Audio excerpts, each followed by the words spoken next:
déjà entendu parler de la datation par carbone 14. Pour mieux comprendre de quoi il s'agit, aujourd'hui je suis avec Françoise. Bonjour Françoise. Bonjour Kéra. La datation par carbone 14 s'applique aux objets organiques. Ça veut dire les restes d'arbres, mais aussi les ossements. Tu peux m'en dire un peu plus? Oui, alors je te propose, on se prend un petit exemple tout simple Très bien. Puis on va faire un petit peu le point. Donc ici, je t'ai dessiné un petit arbre. Hein. Donc un arbre, ça vit. Oui. Donc ça absorbe du dioxyde de carbone. Et tu vois que dans le dioxyde de carbone, il y a l'élément carbone. Et dans cet élément carbone, on a deux sortes. Le carbone qu'on dira carbone 12 et le carbone 14. Le carbone 14 est un élément radioactif qui est présent dans l'atmosphère naturellement, mais en infime quantité. Voilà. Donc ce dioxyde de carbone va pénétrer dans l'arbre. Hein.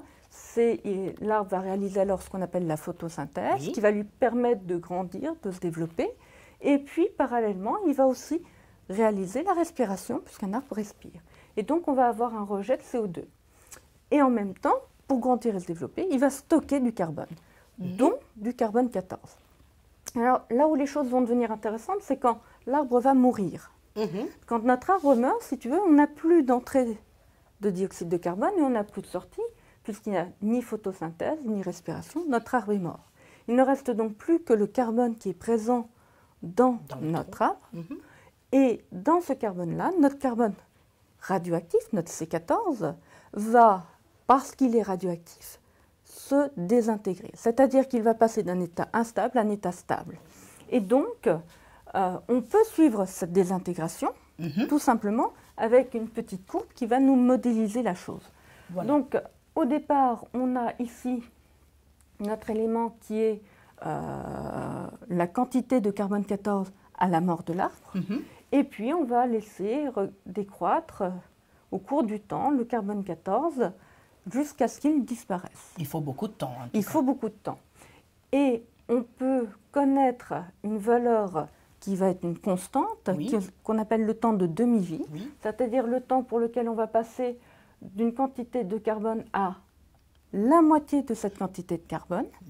Et avec ce temps de demi-vie et une formule mathématique, il nous est possible de connaître le temps qui s'est écoulé entre la mort de l'arbre et aujourd'hui. Et donc, de pouvoir dater la mort de cet arbre. Bien. Pour illustrer ce graphique, je te propose un petit jeu. D'accord. Regarde, j'ai 200 bonbons ici.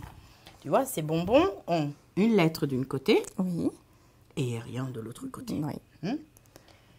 On va les jeter dans la boîte. D'accord. Les éléments qui ont la lettre en surface sont les éléments qui restent radioactifs dans notre arbre.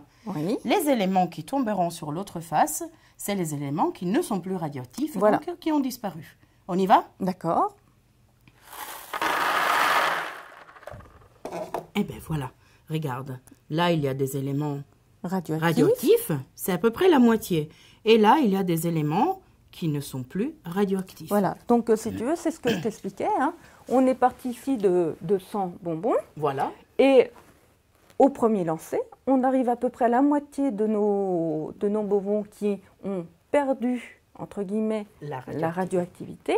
Et donc, on peut refaire un tirage, c'est-à-dire on élimine tous les petits bonbons qui n'ont pas de marque. On ne garde que les bonbons qui ont une marque. Et on refait un tirage, c'est-à-dire on va relancer. Et on va pouvoir avoir une autre valeur, et ainsi de suite. Et ainsi de suite. Et on peut ainsi construire la courbe, tout simplement.